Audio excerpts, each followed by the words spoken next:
नमस्कार. आपल्या मराठीत एक म्हण आहे, वादीसाठी हाल्या कापणे. म्हणजे चाबूक असतो आणि चाबकाच्या समोर जे चामड्याचा भाग असतो ना, त्याला वादी म्हणतात. ती वादी जोरदार वाजते सुद्धा आणि लागते सुद्धा. चाबकाच्या पुढे ही वादी लावण्याची परंपरा आली आणि ही वादी चामड्यापासून होते. आता आपल्याला वादी हवी आहे आणि चाबूक करायचा आहे, म्हणून घरातलाच एखादा हाल्या कापायचा आणि त्याच्या चामड्याची बारकी वादी करून घ्यायची. वादीला चामडं लागतंच किती, एवढं. बाजारात जावं, चामडं आणावं, वादी करून घ्यावी, नाही. आपला हाल्या कापायचा आणि त्याची वादी करून घ्यायची. बाकीच्या चामड्याचं आणि हाल्याचं काय करणार मला माहीत नाही. पण वादीसाठी हाल्या कापणे असा प्रकार जो आहे ना, तो आपल्या दारातलाच हाल्या कापून आपलं नुकसान करणारा शहाणा माणूस असतो. अतिशहाणा माणूस असतो. बरं, मालक कापणारा असेल तर ठीक आहे, म्हणजे मालकाचंच नुकसान होईल काय ते होईल. पण त्या हाल्याला सांभाळणारा माणूस जर वादी तयार करायची म्हणून हाल्या कापणार असेल, म्हणजे चाबूक कशाला हवा, वादी कशाला हवी, चाबकाला. चाबूक कशाला हवी, हाल्याला कंट्रोल करायला, हाल्याला मारायला. आणि जर समजा चाबकाला वादी लावली, हाल्या कापला, तर मारायचं कुणाला, चाबकाचा उपयोग काय, म्हणजे हाल्याही गेला आणि वादी घरातच पडणार, अशी स्थिती. असा मूर्ख नौकर अतिशहाणा मालक पदरी बाळगणार असेल ना, तर अशा मालकाचं वाटोळं होतं, वादीसाठी हाल्या कापणारा. आता हे प्रसंग सांगितल्यावर मला राजकारणातला असा वादीसाठी हाल्या कापणारा नौकर आणि त्याचा मालक दोघांची कहाणी सांगायची. आता हा मालक कोण, तर उद्धव बाळासाहेब ठाकरे. नौकर कोण, तर संजय राऊत. ऑफिशियल एम्प्लॉई आहेत ना ते, ठाकरे परिवाराच्या सामना या दैनिकाचे संपादक म्हणून. पगार किती घेतात हा गौण आहे, ऑफिशियल नौकर आहेत. तर हे वादीसाठी हाल्या कापणं चाललंय. आता बघा, उद्धव ठाकरेच्या पक्षाची वाट कोण लावली, म्हणजे उद्धव ठाकरेची वाट, पक्षाची नाही लागली, पक्ष उत्तम आहे. वाट कोण लावली, शिंदेने.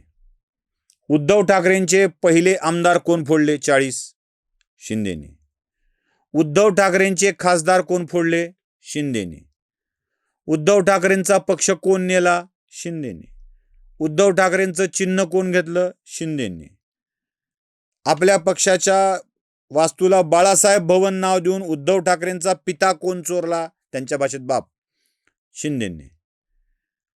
समजा शिंदे अजून शक्तिशाली झाले तर उद्धव ठाकरेच्या पक्षाची वाट कोण लावणार आहे, एकनाथ शिंदे.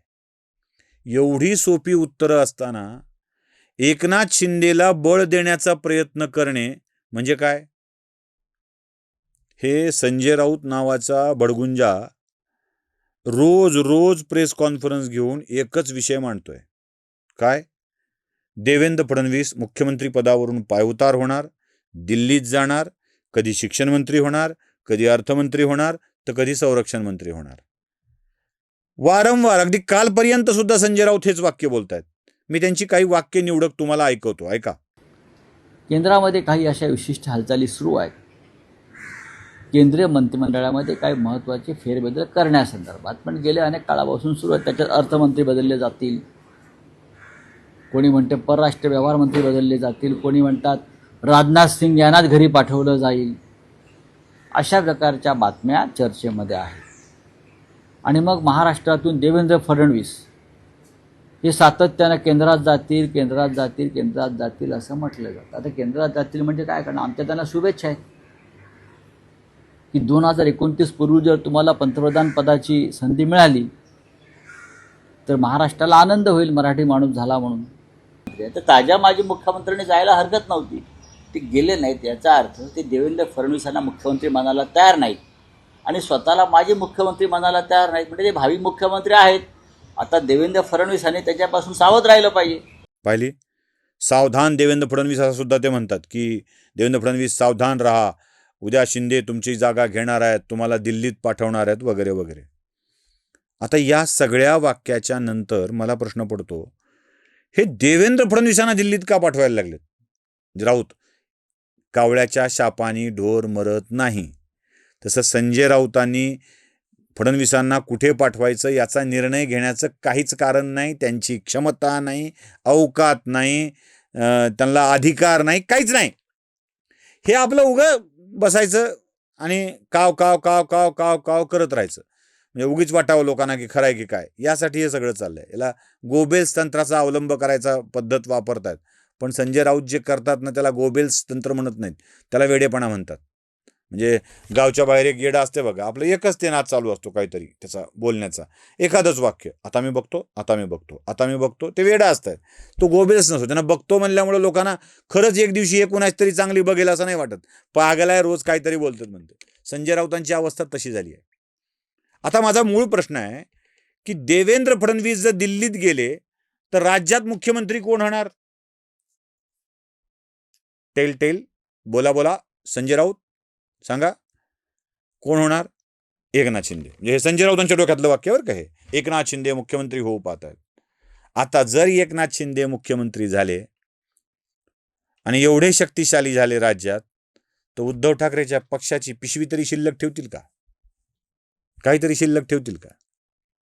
म्हणजे उरले मी लिहून देतो, एकनाथ शिंदे जर महाराष्ट्राचे मुख्यमंत्री म्हणून बसले ना, तर उद्धव ठाकरेचा उरला सुरला पक्ष सुद्धा तिकडे जाईल.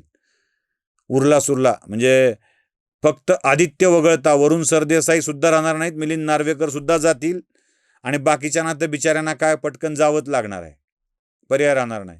कारण इकडं काय, हे आपलं काय माझ्या हातात, मी काय देऊ शकतो तुम्हाला, माझे हात सध्या रिकामे आहेत, एवढंच बोलत राहते उद्धव ठाकरे, दुसरं काहीच नाही. नाही तर ते टोमणा टणकन मारणे कुणाला तरी, बाकी ह्याच्या पलीकडे तर काय उद्धव ठाकरे करत नाहीत. जर एकनाथ शिंदे शक्तिशाली झाले, ते आहेत, होत राहतील, तर उद्धव ठाकरेच्या पक्षाची वाट लागणार आहे. हे सांगायला कोण्या राजकीय अभ्यासकाची गरज नाही, विश्लेषकाची गरज नाही. गल्लीतल्या शेंबड्या पोराला जरी विचारलं, बाबा तुला काय वाटतंय, एकनाथ शिंदे मोठा झाल्यावर उद्धव ठाकरेची वाट लावेल का, हे काही विचारणं झालं का, असं म्हणेल ते शेंबूड पुसत. लावणारच. हे संजय राऊतांना देखील उत्तम पद्धतीनं माहीत आहे. संजय राऊतांची आतून इच्छा आहे, ते सिंदबादच्या सफरीमधली एक गोष्ट आहे बघा, थोडा देखा है, एक बार देखा है, और एक बार देखने की ख्वाहिश है, थोडा बरबाद झालाय, अजून थोडं बरबाद करण्याची इच्छा आहे. असला सगळा प्रकार चालू आहे. उद्धव ठाकरेंच्या गटात असलेला संजय राऊत, त्याला फडणवीसांवर चापकाचे फटकारे मारायचेत, वादी पाहिजे, म्हणून तो उद्धव ठाकरेंच्या घरातला हाल्या कापूनच त्याची वादी तयार करतोय. आणि मग हाल्यात शिल्लक राहिला नाही कापल्यावर तर फटकारे कोणाला मारायचे? देवेंद्र फडणवीसांचं भलंच वरायचा विचार करतायत. केंद्रात जातील, मोठे होतील, इथं शिंदे येतील. अरे दोघांचंही वाटोळं झालं नाही, वाटोळं उद्धव ठाकरेंचं होणार आहे या सगळ्या प्रकारामध्ये. आणि तेच करायची राऊतांची इच्छा आहे का? तेच करायचं आहे का? मला तर वाटतंय उरला सुरला सगळा पक्ष देऊन टाकून राऊत जरा वेगळाच विचार करतायत. म्हणजे आमच्याकडं जेवून झालं, खाऊन झालं, सगळं झालं, हात मोकळे, ढुंगणाला पुसून मोकळे म्हणतात ना, तसे हे हात ढुंगणाला पुसून काँग्रेसकडे निघून जातील, शरद पवारकडे निघून जातील. आणि उद्धव ठाकरे, आदित्य आणि उद्धव म्हणजे हे दोघंच मिळून त्या पक्षाचे प्रमुख उरतील, आऊबाठा. आणि या आऊबाठाच्या शिल्लक राहावं, आपलंही सेट व्हावं, यासाठी उद्धव ठाकरेंच्या विरोधातल्या शिंदेंना मोठं करण्याची घाई राऊतांनाच लागून राहिलेली आहे, असं मला तरी वाटतंय. नमस्कार.